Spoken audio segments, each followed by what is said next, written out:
Assalamualaikum warahmatullahi wabarakatuh. Halo semuanya, selamat datang di podcast Ekonomi Islam. Ekonomi Urbani bisa. Tema kita kali ini adalah mengintip dunia perbankan syariah lewat pengalaman magang. Bersama saya di sini Bintang. Saya Oris dan di sini ada narasumber kita yang keren banget nih. Mungkin boleh perkenalan dulu kali ya Kak. Mulai dari nama panjang, panggilan, asal, prodi, angkatan sama fun fact-nya apa nih? Wah, fun fact boleh itu. Boleh. Sebelumnya, halo, Assalamualaikum warahmatullahi wabarakatuh. Perkenalkan, namaku Haris Nur Rahmawati, biasa dipanggil Riris. Saat ini sedang menjalani semester 8 dari Prodi Akuntansi. Oke, gimana tuh fun fact-nya? Untuk fun fact-nya mungkin hidup itu santai aja, dinikmati aja. Wah, itu lebih ke quotes kali kuat ya. Itu prinsip hidupnya Kak Riris kali ya. Iya, betul. Wah, keren banget nih. Gak boleh tahu sekarang kesibukannya ngapain aja Kak Riris? Oke, jadi untuk kesibukan tentunya skripsi, terus aku juga kadang masih ngajar les private buat mandiri. Terus aku kebetulan juga baru aja merintis small business. Jadi aku lagi jualan kayak sayur racik gitu. Buat anak kos biar hidupnya jauh lebih sehat. Alah. Tampaknya bisnisnya kayaknya sangat mulia gitu ya. Membantu anak-anak kos. Ini boleh sekalian juga nih, mungkin kalau ada yang mau pesen juga kali ya. Wah, boleh itu Bisa, dipromosikan. Oke. Jadi Kak Riz ini sekarang cukup sibuk juga ya. Benar-benar padat banget kelihatannya ya jadwalnya. Nah, tapi kalau teman-teman boleh tahu Kak Riris ini dulunya adalah alumni SEF UGM. Boleh diceritain dulu nih Kak Riris kesan pesannya di SEF. Oke, jadi dulu aku di SEF itu masuk ke departemen Risbang. Wah, Risbang. Nah, tahu sendiri kan Risbang kayak gimana. Jadi menurutku kesan pesannya di situ benar-benar ngajarin aku gimana cara melakukan riset, gimana cara melakukan penelitian, bahkan sampai menulis. Wah, sampai menulis juga. Banyak banget pengalaman yang bisa aku dapetin di Risbang. Kayak kita bisa upgrade skill kepenulisan, bagaimana cara kita melakukan penelitian yang benar. Itu banyak banget yang bisa aku pelajari di Risbang waktu itu. Wah, boleh nih. ini berarti apa kan sekarang kakak lagi skripsian ya Kak? Iya. Berarti terbantu banget ya. Kepake banget kan. Iya, alhamdulillahnya lumayan terbantu dengan ilmu-ilmu yang didapetin di Risbang kemarin. Nah, buat teman-teman juga nih, mungkin ada yang masih maba juga nih yang nonton, boleh banget nih diikutin jejak dari Kak Riris ini, join SEF UGM. Join SEF UGM. Terutama untuk anggota SEF UGM juga mungkin bisa ditiru nih Kakak Riris. Gitu. BTW SIRC-mu udah selesai belum? Aduh. Gak usah ditanyain lah. Ini salah satu program Risbang yang cukup memberatkan ya kelihatannya. boleh. Menyita hari Sabtu kita ya.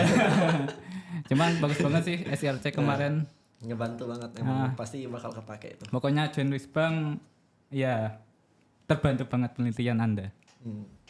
Join kakak juga. lanjut. Oke. Langsung saja kita masuk ke topik utama kita hari ini terkait magang dulu ya Kak Riris. Mungkin aku kemarin udah lihat LinkedIn-nya Kak Riris, ya posisinya di BSI itu bagian Branch Banking Operation and Business Orientation Intern. Nah itu mungkin boleh diceritakan itu sebenarnya posisi yang gimana sih, terus ngapain aja tugasnya? Ya silakan Kak Riris. Oke, mungkin gini, simpelnya aku itu ada di back office yang kantor cabang. Jadi branch banking operation itu lebih ke kantor cabangnya. Nah, kantor cabang tuh misal aktivitas apa aja sih yang ada di branch banking operation. Kalau teman-teman tahu, misal teman-teman jadi nasabah, itu biasanya ke bank kan ketemu teller, ketemu CS. Nah, itu tuh termasuk di aktivitas branch banking operation. Cuman aku waktu itu ada di back office-nya. Jadi kayak bantu administrasi yang ada di belakang layarnya gitu. Oh, bantu gitu ya. Iya. Nah, itu kalau selama kakak kuliah di FEB gitu, FEB UGM itu kira-kira apa aja sih Kak yang kepake selama magang gitu? Oke, mungkin karena aku waktu magangnya juga sebentar, jadi kayak nggak semua materi yang sebenarnya kita pelajari di perkuliahan itu kita terapin di dunia magang, tapi lebih apa ya, membantu kita, oh ternyata kalau misalnya kita mau ngerjain ini nih, ini tuh harus kayak gini, secara teorinya seperti ini. Oh tapi ternyata ketika di dunia magang itu bisa aja berbeda. Nah di situ tuh lebih lebih membuka kita untuk bisa belajar lebih gitu. Oh berarti Kak Riris ini pas magang lebih ke belajar ya berarti ya? Iya kita lebih ke belajar, aku lebih ke belajar waktu magang. Mungkin bisa diceritakan sih belajar apa saja sih pas magang itu? Oke, karena aku dari jurusan akuntansi, otomatis kan lebih banyak kalau di kuliah belajar mengenai akuntansi, gimana pencatatan, pembuatan laporan dan sebagainya. Tapi karena waktu itu aku di BSI-nya itu di bagian kantor cabang, di back office-nya, jadi tuh kayak nggak terlalu akuntansi, tapi lebih ke administrasi. Terus selama magang yang sebentar itu kayak bener-bener kita harus belajar gimana sih SOP-nya ketika mau open branch, terus gimana SOP ketika close branch, terus kayak apa aja yang boleh dilakukan dan tidak boleh dilakukan sebagai staff yang ada di BSI kayak gitu. Terus kita juga kadang kita main-main nih ke divisi-divisi lain, misal ikut ke sampai main-main juga marketing, ya? ikut ke marketing gitu. Kalau ikut ke marketing biasanya kita ngikut ke nasabah, jadi kita ikut pergi ke nasabah. Kadang kita juga diberi kesempatan buat ikut sebelum open branch, itu kan biasanya ambil uang di Bank Indonesia. Nah itu kadang diberi kesempatan buat ngikut itu, jadi kita bisa lihat-lihat, oh gimana sih cara bank-bank yang ada di Indonesia ini mau memulai harinya gitu, mau memulai jam kerja kayak gitu. Wah sampai segitunya ya, datanya seru Iya. banget nih. Ya, Wah. banyak yang nggak diajarin ya Kak di pas kuliah itu ya. Iya bener banget, karena kan kebetulan akuntansi di sini kan ya konvensional, sedangkan di bank syariah itu cenderung lebih islami gitu, jadi memang harus banyak penyesuaian lagi. Wah, aku jadi teringat ada jurusan namanya akuntansi syariah nih. Tapi di UGM belum ada kelihatannya. Iya Belum ada ya. Oke, mungkin bisa diadakan suatu Ya, saat ini nanti. mungkin bisa langsung Apa? bisa langsung ngomong ke fakultas aja. Wah, boleh. Sekalian ekonomi syariah juga ya. Oke, jadi kelihatannya seru banget nih magang di BSI-nya Kak. Tapi aku penasaran nih, sebenarnya kenapa sih Kakak lebih memilih ke BSI? Kenapa nggak di BRI, kayak apa Mandiri atau mana lah? Atau mungkin di yang bidang lain gitu selain perbankan gitu. Iya, selain perbankan. Kenapa harus ke BSI? Oke, jadi kenapa alasan aku bisa magang di BSI itu bukan sebuah kebetulan. Jadi salah satu alasan kenapa aku bisa magang di BSI karena sebenarnya itu adalah salah satu kewajiban dari award BSI Scholarship Prestasi. Jadi kita diwajibkan untuk magang di BSI gitu. Berarti Kakak juga ikut itu ya, BSI Scholarship itu ya? Iya, kebetulan aku award BSI Scholarship batch pertama. Kemarin aku pernah ikut itu apa namanya? Ya itu BSI Scholarship yang sosialisasinya gitu. Pernah. Nah, ini pas pertama kali Kak Riris mau magang di BSI nih. Kira-kira ada kayak ekspektasinya nggak gitu, kayak nanti pas di BSI aku bakal ngapain aja gitu. Nah, itu kira-kira sesuai gak sama realitanya yang ada? Ini sih mungkin aku nggak terlalu banyak berekspektasi karena aku mikirnya paling juga kayak bank-bank biasa kan pada umumnya. Tapi ternyata ketika pertama kali aku masuk di situ aku cukup terkagetkan. Kaget gimana? Kaget Kak? gimana itu? Karena kayak ya mungkin kalau untuk apel pagi itu biasa aja ya. Kalau di bank-bank lain paling kayak cuma briefing biasa, hari ini mau apa gitu. Tapi kalau di BSI itu biasanya kita ada doa bersama. Terus di hari Jumat itu biasanya kayak ada kajiannya gitu. Berarti ini kayak sebagian sesuai, sebagian enggak gitu ya Kak? Ya, Atau ini bisa dibilang di atas ekspektasi? iya. Mungkin lebih positif gitu ya. Jauh di positif atas banget ya. ekspektasiku karena kan ekspektasiku mungkin kayak bank-bank biasa gitu. ternyata Islamik banget. Iya. Oh iya. Berarti kalau buat teman-teman juga nih yang mau magang di BSI ini juga recommended banget ya. Iya ya, terutama bagi anak chef ini. Nah, Karena setiap hari kita ngomongnya ekonomi Islam terus ya. Harus Islam gitu. Nah, cocok nih BSI nih. Ya, terus tadi kan ngomongin mengenai apa ya, ada kajian, doa dan lain sebagainya. Berarti bisa dibilang nih ya, bisa dibilang nilai-nilai Islam itu benar-benar diterapkan ya berarti ya, dan bukan cuma formalitas doang ya Kak. Betul. Wah, tapi kalau secara apa namanya workload ini ngomongin beban kerjanya kakak ini mungkin bisa diceritakan nggak?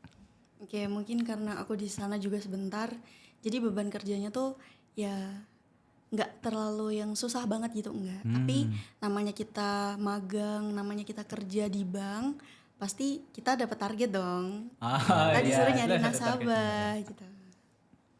targetnya gimana tuh? Nyari nasabah gitu pak? Iya nyari nasabah, tapi bukan nyari yang kayak gimana ya, tapi lebih ke bantu sosialisasi lah. Oh, ada perbankan syariah nih, itu. Oh lah, itu sosialisasinya tuh gimana Kak? Langsung terjun ke lapangan atau lewat sosial media atau gimana tuh Kak? Nah, namanya sosialisasi kan banyak macamnya. Sesuai kita aja. Mau misal sosialisasi ke temen nih, ngasih tahu ke teman, ngajak teman buat buka rekening di bank syariah. Terus kita bisa juga lewat sosial media, bisa juga misal teman-teman nawarin nih ke keluarga, orang-orang terdekat dulu gitu. wah, kebetulan nih aku juga pengen sih kalau UGM itu KTM-nya ada yang juga BSI juga ya. Kan sejauh ini kan KTM UGM apa? Apa aja BNI, banknya? BNI Mandiri. sama Mandiri ya. Besok bisa itu BSI itu. BSI kalau mau. lanjut. Nah, kalau tadi kan aku dengar tuh kayak BSI itu suka ada kajian gitu ya Kak. Berarti kayak emang budaya Islam tuh emang diterapkan banget di situ. Iya, benar. Nah, kalau menurut Kakak tuh kira-kira kayak budaya Islam itu emang harus diterapkan gak sih kayak mungkin di kampus atau di mana gitu, karena kan katanya kan ekonomi Islam itu untuk seluruh umat tuh, bukan cuma buat umat Islam doang. Terus kalau emang perlu tuh, kalau menurut Kakak gimana caranya tuh biar kayak gak terlalu Nggak terlalu khusus buat kita aja. nah iya. Oke, mungkin ini sih menurutku bisa diambil yang baik-baik. Budaya Islam itu kan cenderung menuju kebaikan. Nah, itu bisa diterusin. Emang harus diterapin. Tapi namanya kita sebagai umat beragama, apalagi Indonesia kan multikultural. Banyak banget agama-agama lain. Tentunya harus menjunjung tinggi toleransi. Gitu. Harus Intinya toleran ya. Intinya meskipun kita menerapkan budaya Islam, jangan sampai melukai teman-teman yang beragama lain gitu. Islam moderat. Ya benar. Benar gak? Ya mungkin begitulah ya. Ya. Nah, kalau selama Kakak magang nih Kak, kira-kira ada nggak sih pengalaman yang paling berkesan gitu atau yang paling mengejutkan lah gitu, yang mungkin emang bener-bener nge-upgrade skill Kakak atau emang ngerubah pandangan Kakak gitu? Yang benar-benar nge-upgrade skill mungkin ini sih. Kayak kan kalau misal kita di perkuliahan itu paling cuma belajar kalau perbankan itu kan dikit-dikit karena jurusan kita juga nggak terlalu mempelajari itu, bukan spesialisasinya. Ya benar. Nah, itu tuh kayak aku banyak belajar mengenai clearing, RTGS gitu.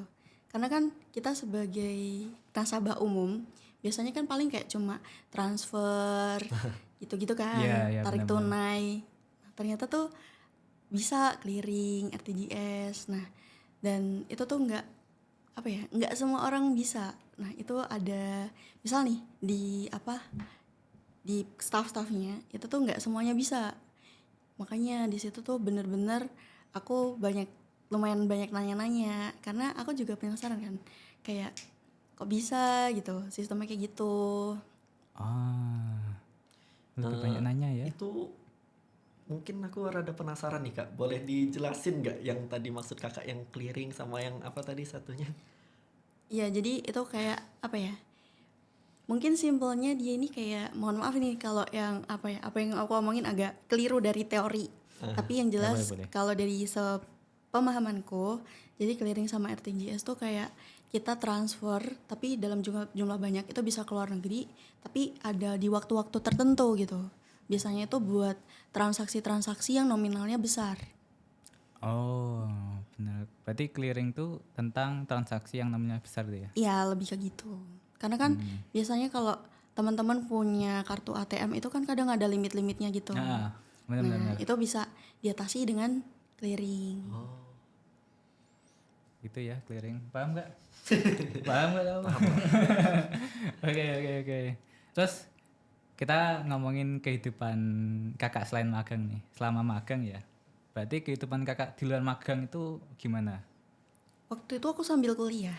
Jadi Oh, misal sambil kuliah? iya, aku sambil kuliah. Jadi kalau misalnya aku ada matkul, aku ke kampus. Habis itu aku baru ke BSI gitu. Oh alah. Kelihatannya enteng banget ya. Iya karena Sambil kuliah juga. tergantung sih. Ada juga teman magangku yang emang dia full di sana karena dia ikut program MBKM kan. Jadi harus full time di sana. Ini berarti nggak termasuk MBKM? Enggak. dari BSI-nya ya Kak? Iya, dari BSI-nya. Berarti bisa dibilang kalau magang di BSI ini agak santai gitu Kak atau gimana? Waduh. Namanya kerja emang ada yang santai? Ada nggak? Santai itu kan tergantung kan sih. Tergantung subjektivitas. Tapi Tinggal kita memandang aja. berarti Kakak tuh bisa magang sambil kuliah itu gimana Kak? Kalau dari Kakak tuh ngatur jadwal itu buat kami mahasiswa gitu. Mungkin ya Kakaknya juga masih mahasiswa ya, cuma kan bisa ngasih saran gitulah ke kami. Ya. Ya mungkin ini sih. Kayak ketika kita di kampus, belajarnya dimaksimalin aja. Nah nanti habis itu ketika di tempat kerja, tempat magang, itu belajarnya juga dimaksimalin aja. Intinya jangan sampai dengan adanya kegiatan magang itu mengganggu perkuliahan teman-teman. Justru jangan sampai mengganggu ya. Ya. Berarti itu juga bisa diterapin buat di organisasi dan sebagainya juga ya. Kak? Betul Nah, banget. ini buat teman-teman nih, mungkin ada ya yang masih yang baru mau masuk kuliah atau gimana yang bingung nanti kuliah mau organisasi atau gimana. Nah, itu udah ada jawabannya tuh. Nomor 1 kuliah, gitu aja. Iya, ya kan.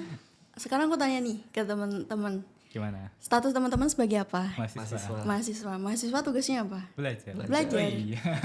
Udah. Sederhana Jadi itu. jangan sampai adanya aktivitas di luar perkuliahan itu mengganggu perkuliahan teman-teman. Karena tujuan utamanya teman-teman kuliah kan untuk belajar. Insight baru nih. Wah, Insight baru mantap. juga. Nah, ini nih apa kan walaupun mungkin Kakak magangnya baru sebentar gitu ya di BSI gitu. Nah, Kakak ngerasa nggak sih ada kayak perbedaan gitu antara bank syariah sama konvensional gitu kan di luar sana kan ada yang ngomong katanya bank syariah sama konvensional tuh sama aja gitu. Sama aja, Bang, Cuma katanya. namanya doang yang diubah gitu. Menurutku tetap beda sih. Karena misal nih dari yang kita dapetin, kalau kita di bank konvensional, kita kan dapatnya berupa apa? Imbal. Imbalannya berupa apa? Bunga.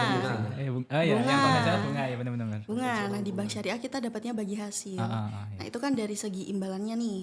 Nah tapi kalau bunga itu kan biasanya sesuai dengan apa namanya tingkat suku bunganya gitu-gitu. Nah tapi kalau di bagi hasil itu biasanya udah ada kesepakatannya di awal sesuai dengan akadnya. Akadnya apa tuh? Itu Ya. apa ya? Mudharabah, musyarakah. Ya, yang gitu-gitu pokoknya. Intinya kalau di bank syariah itu semua kegiatan atau semua transaksi ekonominya itu based on akad syariah. Hafal gak akad syariah? Tipis-tipis lah. Bisa ya. Nah, itu aku jadi penasaran juga nih, Kak. Tapi emang ada nggak sih dari bank syariah itu yang sebenarnya sistemnya tuh kurang lebih sama gitu sama konvensional tapi kayak diubah namanya aja gitu. Kayaknya kalau diubah Sepengetahuan nama kakak. enggak sih. Gak ada ya kak? Berarti emang beda gitu ya? Beda-beda dari akadnya beda. Emang akadnya beda. Terus nih kak, ini kan kayak yang kita tahu nih, Indonesia ini kan negara Islam yang besar kan, Iya. terbesar nomor 2 ya di dunia ya. Nomor ya sekarang nomor 2 Sekarang udah nomor udah dua. nomor 2 sekarang. Nah itu kan, tapi kok apa ya, kayak bank syariah itu masih kurang peminat lah gitu. Bahkan dari orang Islamnya sendiri kayak ngomong katanya bank syariah tuh ribet segala macem, jadi mereka masih milih yang konven gitu. Nah itu kenapa tuh kira-kira kalau menurut kakak? Oke, mungkin ini sih kurangnya pemahaman dari masyarakat aja. Karena namanya kita perbankan syariah, itu kan harus mengedukasi juga kan. Karena nggak semuanya yang syariah itu ribet. Iya. Tuh. Berarti kurang edukasi doang. Iya, kurang edukasi dan minimnya literasi Minim ekonomi literasi syariah dari ekonomi masyarakat gitu. Makanya bagi teman-teman penggiat ekonomi syariah harus banyak-banyak nih melakukan sosialisasi kalau ekonomi syariah tuh gini, bukan yang meribetkan, tapi justru bisa mempermudah. Karena fun fact aja ya, di bank syariah itu biasanya juga banyak kok nasabah-nasabah yang non muslim. Karena kan Ada yang non muslim. iya. Nggak, jadi semua nasabahnya, bukan semua nasabahnya itu dari orang muslim, tapi banyak juga nasabah yang non muslim. Karena semudah itu mungkin. Iya. Nah itu tadi sebenarnya kata-kata yang Kak Riris tadi tuh bisa di bold itu tuh. Iya, Nggak harus semua dicatat ini. yang syariah itu ribet, cuma emang kitanya aja yang kurang edukasi, kurang literasi ya. Ini tugas buat anggota chef. Ya. Wah, anggota chef nih. Oke. Terus gimana menurut kakak soal perbankan syariah di luar negeri? Barangkali kakak mau menyampaikan opininya kak. Oke. Mungkin kalau untuk perbankan syariah di luar negeri juga banyak kan. Misal kayak negara-negara yang terdekat Indonesia aja deh, kayak Malaysia, Brunei, itu kan mereka juga punya bank syariah. Nah, bank syariah di mereka tuh bisa dibilang jauh lebih berkembang dibandingkan yang ada di Indonesia. Kenapa? Karena ya itu balik lagi ke kesadaran masyarakatnya. Karena masyarakat di sana kan juga mayoritasnya muslim. Jadi mereka juga lebih sadar gitu loh untuk pakai bank syariah aja. Sedangkan kalau di Indonesia kan ya itu masyarakatnya masih kurang, makanya agak gitulah pokoknya bank syariah. Berarti kuncinya itu adalah edukasi, literasi ekonomi syariah. Ya, Itu baru mereka sadar kalau bank syariah ini mudah, mempermudah mandan. Wah, paham. Oke, lanjut. Sekarang kita ngomong ekonomi syariah secara luas ya. boleh. Oke. Jadi menurut kakak nih apa sih potensi dan tantangan ekonomi syariah ke depannya? Dan mungkin kakak juga ada harapan nih buat ekonomi syariah untuk masa depan. Gimana nih kak? Kalau ngomongin potensi di Indonesia kan mayoritas masyarakat muslim. Tentu potensinya gede banget. Nah, terus untuk potensi lain, misal saat ini tuh orang-orang cenderung lebih memilih untuk ke halal industri. Bener ya? Halal industri, bener. Karena mereka sadar, halal itu kan baik. SWIE. Kayak baik gitu. Jadi kayak orang-orang cenderung lebih memilih untuk misal ke itu halal industri. Misal kayak di dunia pariwisata, orang-orang cenderung untuk memilih tempat-tempat wisata yang dia ini udah masuk tergolong ke halal tourism. Kenapa? Karena misal untuk kemudahan makanannya. Kalau makanan halal kan biasanya baik. Terus kalau udah ada jaminan halalnya itu pasti baik gitu. Terus juga kemudahan untuk dapat tempat ibadah kayak gitu.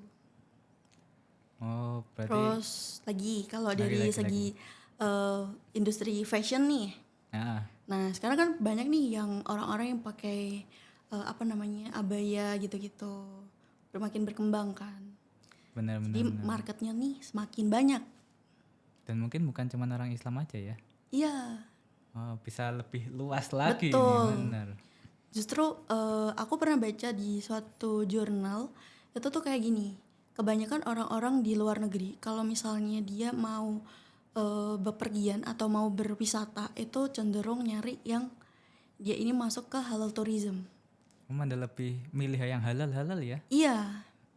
Jadi marketnya dari ekonomi syariah tuh sebenarnya nggak hanya masyarakat muslim tapi juga non muslim karena dia memberikan kebaikan itu. Oke oke. Itu dari segi potensinya. Iya, nah, Terus gimana nih tantangannya? kalau dari tantangannya itu balik lagi Edukasi. kurangnya edukasi tentang ekonomi syariah ke masyarakat gitu. Berarti Tantangan ini nih, terbesar. Chef ini perlu ini.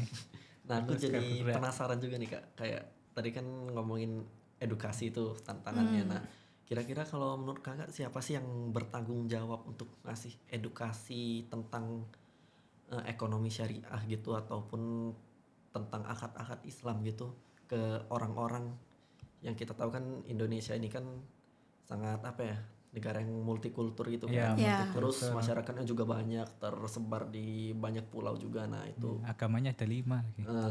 Gimana? itu bukan satu orang 5 agama tapi maksudnya di Indonesia itu tersebar 5 agama yang berbeda gitu. Nah, itu gimana tuh Kak? Apa kira-kira edukasi itu jadi tanggung jawab siapa gitu, dan mungkin yang paling efektif cara yang paling efektif itu gimana tuh buat mensosialisasikan ke masyarakat? Oke. Kalau mengenai tanggung jawab nggak mungkin dong cuma satu pihak aja. Oh, iya. Nggak bisa. Tapi di sini harus ada kerjasama dari berbagai pihak. Misalnya ada pemerintah. Pemerintah kan buat tuh yang namanya KNEKS. Apa tuh Kak? KNEKS, Komite Nasional Ekonomi. KS, Keuangan Syariah. Keuangan syariah. Oh. Baru tahu aku.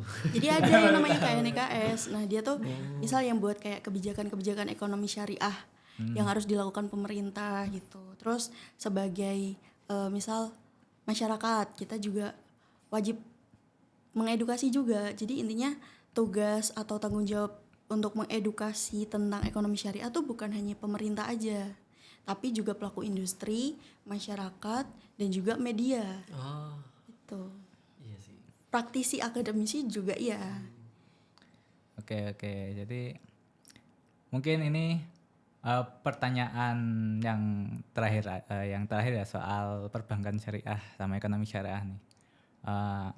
Aku pengen dengar dong pesan atau kritik dari kakak soal BSI atau Duh. ekonomi syariah. Ini agak bahaya nih pertanyaannya. Takut banget. Waduh. Ntar aku pinggir diculik. jurang ini. Enggak dong, ini harusnya itu sih, harus disampaikan sih harusnya. Oke, mungkin ini sih kritiknya BSI harus bisa mengikuti perkembangan teknologi. Contohnya. Maksudnya perkembangan teknologi di sini kadang kan orang tuh milih pakai bank X misal dibanding dengan pakai BSI. Mungkin gara-gara ada mobile banking yang kayak canggih gitu. Lebih canggih. enggak belum terlalu mempermudah usernya gitu. Mungkin kayak misal mau ini harus ini dulu. Sedangkan mungkin di bank-bank lain bisa lebih cepat. Nah, yang kayak gitu. Terus apa ya kritiknya? Takut aku kalau mau mengkritik. Takut menjelek-jelekan. Wah, enggak sih sebenarnya. Gak apa-apa sih. Keluarin aja. Apa ya? Kalau segi pelayanan orangnya ramah-ramah sih. Aman jadinya. Berarti nggak ada ya Kak yang jutek-jutek gitu ya? Enggak. Bahkan kayak misal pagi ya. Baru sampai gitu. Kayak satpamnya padahal itu belum buka ya. Satpamnya tuh udah kayak nyapa gitu dengan ramah. Wah. Bener-bener budaya Islami banget ya. Masya Allah sekali ya. Senyum adalah ibadah. Wah, harus senyum itu guys. Berarti mungkin untuk BSI lebih dievaluasi mungkin dari segi pelayanan Iya. aplikasinya mungkin ya. Lebih ditingkatkan lagi biar mempermudah, biar kitanya sebagai nasabah juga jauh lebih nyaman dan gampang. Minimal ya ngikuti bank lain juga ya. Atau gimana? Enggak harus ngikutin sih, tapi lebih ke menyesuaikan kebutuhan nasabahnya aja, usernya aja. Jadi harus lebih paham dengan usernya ini. Iya. Kalau Mungkin apa? Silakan Kak. Mungkin bisa jadi tantangan tersendiri bagi tim IT-nya. Iya iya iya. benar. Kalau aku jadi penasaran juga nih, kira-kira kalau di mobile banking itu sebenarnya yang dimauin sama nasabah tuh apa sih Kak? Fitur apa gitu?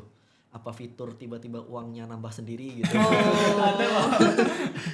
Kalau itu aku juga mau. Wah, itu bisa tuh Kak, kasih saran ke BSI-nya langsung. Aduh. Rezeki nomplok. Salah transfer mungkin ya. Transfer. Mungkin ini sih, misal kalau di bank lain itu kan menyediakan fitur kayak kalau kita mau ngecek saldo itu kan udah langsung kelihatan kan. Oh, iya, iya, iya. Nah, tapi tuh kalau di BSI kita mesti masukin kayak password dulu baru saldonya bisa kita lihat. Itu sih kalau dari aku pribadi, mohon maaf ya BSI. Nah, mungkin Nggak apa ini. mungkin itu ada alasan buat sekuritas juga mungkin Ya, Kak. mungkin ya. Oke, lanjut mungkin pertanyaan terakhir banget gak sih? Langsung terakhir banget ini. Nah, terakhir gak ya? Ya, terakhir. Bentar, bagusnya kalau di BS itu misal kayak kita habis melakukan transaksi, kita tuh selalu diingetin buat berinfak. Wah, Masya Allah. Masya Allah. Dan Masya itu Allah. bisa di 1.000 rupiah kayaknya. Itu Tergantung kita sih. jadi misalnya kita transaksinya tuh transaksi gimana Kak? Apa ada minimal uang yang dikeluarkan atau gimana baru berinfak gitu? Enggak. Jadi tuh misal kayak kita habis melakukan transaksi, misal kalian transfer berapa gitu atau habis top up apa gitu. Biasanya tuh dia kayak ada notifikasi mau berinfak enggak hari ini Oh, gitu. berarti- Jadi positifnya di situ selalu mengingatkan kita untuk selalu berinfak, berbagi kepada sesama. Berarti infaknya tuh opsional ya Kak? Iya, tergantung kitanya. Cuma dia ngingetin aja Iya, itu, mengingatkan kepada menuju kebaikan. kebaikan. Gitu ya. Masya Allah. Benar-benar Islami ya. Oke, mungkin pertanyaan terakhir nih Kak. Mungkin bisa disampaikan nih kesan apa nasihat-nasihat lah, nasihat untuk mahasiswa FEB, terutama anggota SEF. Nah, ya kan. Dan yang ingin magang di BSI juga. Kira-kira mungkin ada tips dan trik gak sih untuk misalnya lolos di BSI Scholarship atau tips untuk magang di BSI? Mungkin silakan Kak. Oke, mungkin ini sih pesanku buat teman-teman mahasiswa. Intinya masa kuliah itu merupakan masa-masa yang menurutku teman-teman harus explore banget. Jangan sampai di masa perkuliahan teman-teman hanya digunakan untuk belajar aja, tapi gunakanlah masa-masa itu untuk mengeksplor jiwa kalian. Misalnya dengan organisasi, dengan magang, atau mungkin bisa juga teman-teman bisa kerja. Yang penting banyakin cari relasi karena masa setelah masa kuliah adalah masa-masa terberat. Waduh. Mandah lebih berat? Iya, karena kan kita dihadapkan kita harus nyari kerja nih. Kita udah makin dewasa, bebannya nanti makin banyak gitu. Terus mungkin untuk tips and trick apa ya tadi BSI Scholarship. BSI Scholarship ya yang pastinya teman-teman harus daftar dulu dong. Ah iya, jelas. Kalau Sama teman-teman nggak daftar, ya. nggak bakalan bisa. Agak konyol juga ya. Keluar pengen ikut Ya. BSI Scholarship tapi nggak daftar gitu. Betul. Harus daftar, administrasi terpenuhi, terus yang jelas yang penting teman-teman di situ harus punya apa ya keinginan untuk membantu meningkatkan atau menyebarkan ekonomi syariah. Oh, terutama ya keinginan itu ya, menyebarkan Iya. ekonomi syariah. Niatnya dulu nih. Niatnya dulu. Terus kalau untuk magang di BSI sama harus daftar dulu. Kalau nggak daftar nggak bisa magang. Ini juga tips buat teman-teman yang mau kuliah nih, yang mau masuk UGM, caranya gimana ya? Daftar dulu. Oke. Paling ya itu aja sih. Kalau untuk magang paling ya itu intinya nyoba aja, nyoba daftar mau nanti gimana hasilnya. Yang penting teman-teman udah nyoba. Karena kalau teman-teman nggak nyoba, nggak bakalan ada tuh kesempatan buat magang. Itu mungkin ini benar-benar terakhir kali ya pertanyaannya. Aku Wah, agak mau nambah lagi, penasaran Bang? juga Oh nih iya, soalnya. iya, Boleh. Nah kalau buat mungkin kakak kalau misalnya buat magang gitu atau misalnya mau ikut scholarship gitu, itu tesnya tuh bentuknya tuh kayak apa ya Kak? Formatnya tuh apa tertulis atau kita apa ngelampirin dokumen atau gimana gitu? Biasanya kalau misal magang itu tergantung perusahaannya sih.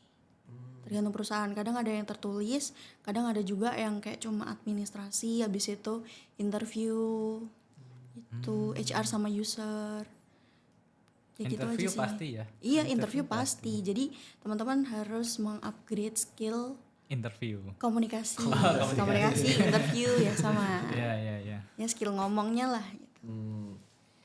Oke. Kalau untuk yang scholarship itu gimana Kak? Nah, itu tuh biasanya tentunya administrasi ya.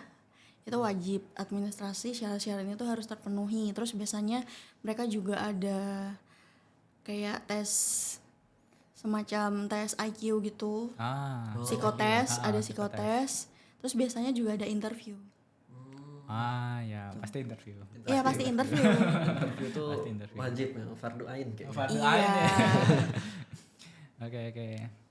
Oke, mungkin segitu saja ya mungkin dari Kak Riris. Terima kasih banyak buat Kak Riris atas cerita pengalaman magangnya yang sangat inspiratif, insightful dan pandangan dari Kak Riris ini yang menarik nih terkait perbankan syariah dan ekonomi syariah. Ini juga pasti bermanfaat banget buat kita semua ya. Sangat bermanfaat bagi Gak kita cuma semua. buat anak chef doang nih. Iyalah. Soalnya Anak tadi chef juga doang. apa ngomongin magang juga kan, ngomongin segala macam gitu. Jadi pastinya ini bakal bermanfaat banget buat seluruh audiens. Menambah pengetahuan, terutama soal BSI. Terus ya biar semakin menarik lah, biar semakin pengen untuk ke BSI. Gak cuma itu kayak apa buat semakin pengen buat apa mendalami ekonomi Islam Mendalami gitu. ya, pentingnya itu ya. Tapi ya bagus sih, aku baru tahu nih ternyata magang di BSI itu emang semenarik itu ya. Ya, moga-moga bisa didengar terus sama pihak BSI terus sponsorship ke kita. Kalau bisa langsung ditarik aja. Langsung tanya aja boleh. Ya barangkali lah anggota chef langsung dapat BSI scholarship tanpa interview. Amin. Aminin dulu. Khusus anggota chef. Oke. Baik, sekali lagi kami ucapkan terima kasih banyak untuk Kak Riris dan terima kasih bagi teman-teman semua yang sudah mendengarkan. Kalau ada salah kata dari kami mengucapkan mohon maaf yang sebenarnya karena